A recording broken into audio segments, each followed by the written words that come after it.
Hola, buenos días, bienvenidos a este videoblog, donde les hablaré respecto a la ciberseguridad. La presentación fue elaborada por mí con información encontrada en internet y información que nos ha suministrado la instructora. Bueno, entonces comenzamos. ¿Qué es la ciberseguridad? La ciberseguridad se refiere a la protección de dispositivos electrónicos, a las redes y los datos de cualquier tipo de amenaza cibernética, incluyendo ataques, robos y daños. A lo que se hace referencia a esto es que es como la seguridad que se tiene que tener en cuenta, o sí, como lo que se debe proteger en el momento de que de pronto nos intentan como robar información o intentan hackear y esas cosas. ¿Cuál es la importancia? ¿Por qué es importante? Es importante porque pues proteger la información personal, financiera, comercial, pues, de empresas, así como de nosotros mismos. Eh, Realmente tener nuestra privacidad en estos momentos es muy importante. Bien, entonces un poco de la historia de la ciberseguridad. Pues la historia de la ciberseguridad se remonta a los principios de los días de la informática, o sea, en los años de los 60. Pero bueno, ¿qué pasa con esto? Que realmente hay que tenerlos en cuenta, pero no del todo. ¿Por qué? Porque no, o sea, esto no fue realmente el comienzo, porque realmente el comienzo fue desde mucho tiempo atrás, desde que se empezó con algún tipo de mensajería. Ejemplo, eh, ¿sabían que las primeras redes hackeables fueron las telefónicas? Esos son datos que eh, estaban pues desde mucho más antes, como servicios de mensajería también que pues evadían la privacidad y otros tipos de conexiones y demás. O sea, como nos compartíamos información, a medida que íbamos desarrollando medios de comunicación, se presentaban de pronto como amenazas para en el momento de que se presentaban amenazas en el momento de comunicarnos. Entonces, durante los primeros años de Internet, la mayoría de las personas no estaban preocupadas por la seguridad en línea. Pues esto realmente es entendible y es lógico porque al comienzo pues había como muy poca gente, muy pocas personas que podían acceder a internet. Entonces pues los primeros virus fueron informáticos, aparecieron en la década de los 80, ah, aunque eran como tipos de virus, malware que era como muy leve, hasta que apareció un virus informático que fue un poco más avanzado y pues desde ahí se empezaron a crear lo que fueron los antivirus más eficientes para que realmente trabajaran y protegieran nuestra información personal. Bueno, nacimiento de los antivirus. Acá voy.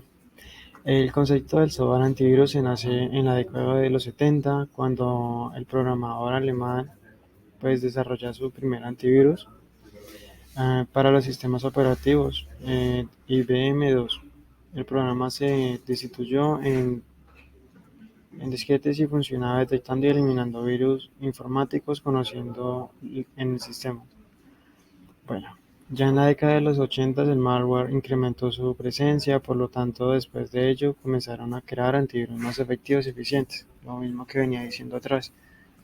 Bueno, los EDR es una solución de ciberseguridad que tienen la capacidad de detectar virus y malware y otro tipo de ataques. Pues realmente podemos buscar en internet sobre los EDR y nos arroja mucha información y podemos como informarnos de respecto a estos. Entonces, tipos de criminales. Existen pues diferentes tipos de criminales como los piratas, crackers, black hats, que ellos principalmente comienzan cuando usted es como por curiosidad, que pasa si hago esto, tiene como conocimiento de informática y empiezan a hacer como a cometer delitos y desde ahí comienza a partir todo. Organizaciones de cibercrimen. Bueno, estas sí son un poco más avanzadas, conforman como un grupo de personas, o están conformadas por un grupo de personas que se pueden constituir como una empresa. Ellas pues sí son, sí se enfocan más a unos delitos como a mayor escala, no simplemente información como personal y cosas así, sino que de pronto una compañía y otros tipos. Bueno, los activistas. Este grupo realiza estos tipos de crímenes más que todo por motivos ideológicos. Bueno, pueden involucrar acciones políticas, pudiendo ser contra una persona, un grupo, inclusive un país. Entonces, ¿qué es lo que hacen ellos? Estos pueden ser de un gobierno, un estado, que son como un grupo de personas que van a trabajar, pero enfocados hacia el apoyo, hacia la ayuda de un país para de pronto contraatacar dependiendo la situación que se esté presentando, o asimismo como para obtener información de otro país como un enemigo y cosas por el estilo. Bien, ¿quiénes más cometen delitos informáticos o cibernéticos? Los delitos cibernéticos realmente los puede cometer cualquier persona que tenga acceso a Internet. Eso sí es un punto muy claro, porque en estos momentos ya con que usted tenga acceso a Internet puede buscar diferentes formas de hackear o hacer o puede buscar alguna forma de cometer un delito o puede estar cometiendo un delito sin realmente saberlo. Bueno, delitos cibernéticos históricos. Bueno, en los últimos años hemos visto pues algunos de los delitos cibernéticos más grandes de la historia. Bueno, en 2013 que fue Target, fue una víctima del ataque que se robaron los datos de más de 10 millones de clientes. En 2016 Yahoo, que es la compañía de correos, robaron más de 110 millones de clientes.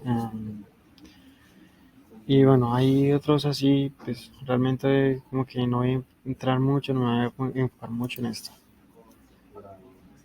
Bueno, ataques. ¿Cómo podemos protegernos de los ataques? Hay algunas cosas que sí tenemos que tener en cuenta para proteger nuestra información, nuestra privacidad. Tener nuestra privacidad, protegernos, de hecho. Utilizar contraseñas seguras y únicas para cada cuenta. Realmente me pasa, o nos ha pasado casi a todos, que usamos de pronto una misma contraseña en diferentes cuentas.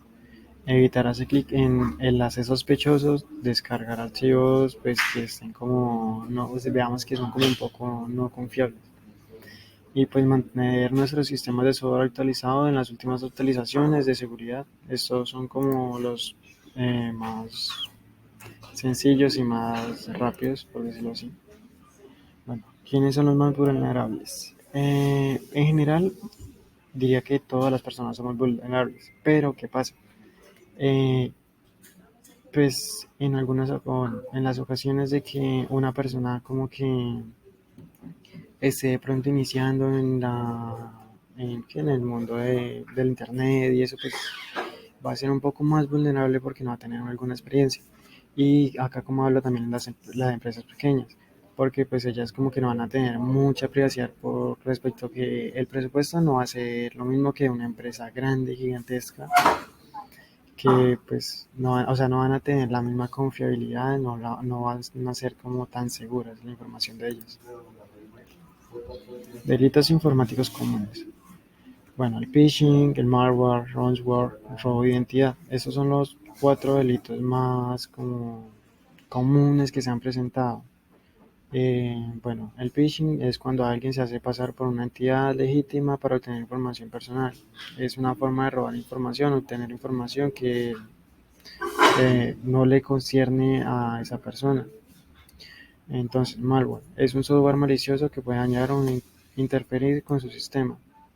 Es como un tipo de virus que puede afectar en su sistema operativo u otras cosas. Ransomware. Entonces, es un tipo de malware que encripta sus archivos y exige un rescate para desbloquearlos. Normalmente esto pasa muy seguido cuando visitan páginas ilegales y otras cosas. Como que se encripta y encripta como archivos, información y no deja que de pronto use su computador, su celular hasta que pague una cifra y hay temas así. Bueno, vamos a los delitos informáticos tipificados en Colombia. Primero, acceso abusivo a sistemas informáticos. Estos realmente son delitos que están constituidos ya en Colombia, están implementados desde hace tiempo atrás. Entonces, eh, pues este consiste más que todo el que sin autorización acceda como a la parte de un sistema informático protegido. O sea, si yo no le he dado la autorización, usted está accediendo a mi sistema, puedo demandar, puedo hacer, o bueno, está cometiendo un delito. Obstaculización legítima de sistemas informáticos o red de telecomunicaciones. Artículo 269b. Bueno, pues esto implica como cuando se obstaculiza el funcionamiento o el acceso normal a un sistema informático. Intercepción de datos informáticos, artículo 269c. El que sin orden judicial intercepte datos informáticos de su origen, eh, pues realmente es como, bueno, eh, daño informáticos, artículo 69, que sin estar facultado para ello destruya, dañe, borre, deteriore o altere o suprima datos informáticos de un sistema. Uso de software malicioso. El que sin estar facultado para ello produzca, trafique o adquiera o distribuya, venda, envíe, introduzca, extraiga del territorio nacional software malicioso u otro programa computacional de efectos dañinos. Violación a datos personales. Bueno, pues esto sí, como el nombre lo dice, de pronto esto cuando pues se violan de pronto, si yo no le doy la autorización y toman los datos personales míos y los venden o hacen cosas así como esas. Y bueno, vamos con los últimos tres. Suplantación de sitios web. Esto pues lo usan mucho para capturar datos personales, de pronto cuando están en Facebook o quieren hackear algún Facebook, realmente lo hacen, he visto que lo intentan, lo implementan, que lo que hacen es que crean algo muy similar a esa plataforma, a un login de pronto, y ¿qué hacen? Que tiene una base de datos, entonces toda esa información de usuario y contraseña va a la base de datos y después usan esa información. Hurto por medios informáticos semejantes. Hurto, eh, este más que todo consiste es en superar las medidas de seguridad de un sistema, realizando una conducta señalada pues, en el artículo, manipulando de pronto el sistema informático o una red del sistema electrónico. Transferencias no consentidas de activos, artículo 269J, al último. El que con ánimo de lucro y valiéndose de alguna manipulación informática, artificio semejante, consiga la transferencia no consentida de cualquier activo en perjuicio de terceros. Son pues algo muy claro, aunque bueno, también hay otros que debemos tener en cuenta, que son como otros delitos que también tenemos que tener en cuenta, como cuáles, como la pornografía infantil y los derechos de autor, que realmente también están castigados aquí en Colombia. Entonces, datos personales, proceso de los datos personales. Lo primero, la autorización para la recolección de la información personal, porque si nosotros no autorizamos, realmente no pueden hacer esto. La información es recolectada por una persona o entidad y en una base de datos. O sea, toda esta información se va a guardar en una base de datos. En todo momento el ciudadano tiene derecho a conocer, utilizar y rectificar datos personales recolectados, así como tiene derecho a consultarlos, verificarlos, actualizarlos, tiene derecho a hasta eliminarlos. Datos íntimos o privados. Interesan únicamente estos son los tipos de datos, ¿no? interesan simplemente a la persona dueña de la información. Ejemplo, en mi caso, pues hay información que realmente solo me pertenece a mí y que me interesa a mí. No hay otra persona con la cual realmente debería estar interesada en adquirir mi información. Y pues esta información solo se puede hablar de, o si solo se puede acceder cuando haya consentimiento del titular o por orden judicial o por otras cosas. Datos semiprivados, bueno, esta información si le interesa de pronto al titular, bueno, al titular como tal y a un grupo de personas eh, que puede ser de pronto un banco y de otras partes así. Pues esto también solo se puede hacer bajo la autorización del titular de los datos. Datos públicos. Estos son los, bueno, estos conciernen ya como tal a toda la parte, ya que todas las personas, ejemplos son datos como muy sencillos, como su estado civil, otros datos así que no tienen como mucha importancia. Huellas dactilares de lienzo. Bueno, este es uno de los temas más importantes a tratar. ¿Por qué? Bueno, cuando hablamos de huellas dactilares en lienzo, es cuando visitamos un sitio web y su navegador hace una solicitud para que este sitio pueda como hacer un seguimiento en segundo plano. Eh, Ejemplo, con códigos publicitarios y demás. Bueno, los rastreadores invisibles hacen parte también de esto. También pueden hacer un navegador realice docenas o incluso cientos de solicitudes a otros terceros. Por cada solicitud tiene varios datos sobre su navegador y pues sobre uno mismo. Entonces, ¿qué pasa? Que de acá sacan mucha información de pronto cuando empiezan a llegar correos de spam y otras cosas. Acá les dejo una herramienta que se llama Core U Tracks, que es para mirar como la confianza que, o la seguridad que nos ofrece realmente nuestro navegador de confianza o nuestro navegador preferido. Bueno, vamos con uno de los últimos puntos, bueno, el último punto que voy a tratar, que es técnicas usadas para rastrear actividades en línea, como son cookies, server cookies, perma cookies, JavaScript, web bacon. Entonces, ¿qué pasa con esto? Bueno, más que todo el principal objetivo de estas es como tener un rastreo de el comportamiento personal de cada persona en un sitio web diferente. Cada una se enfoca, dependiendo del sitio, pues se enfoca en algo diferente a las demás.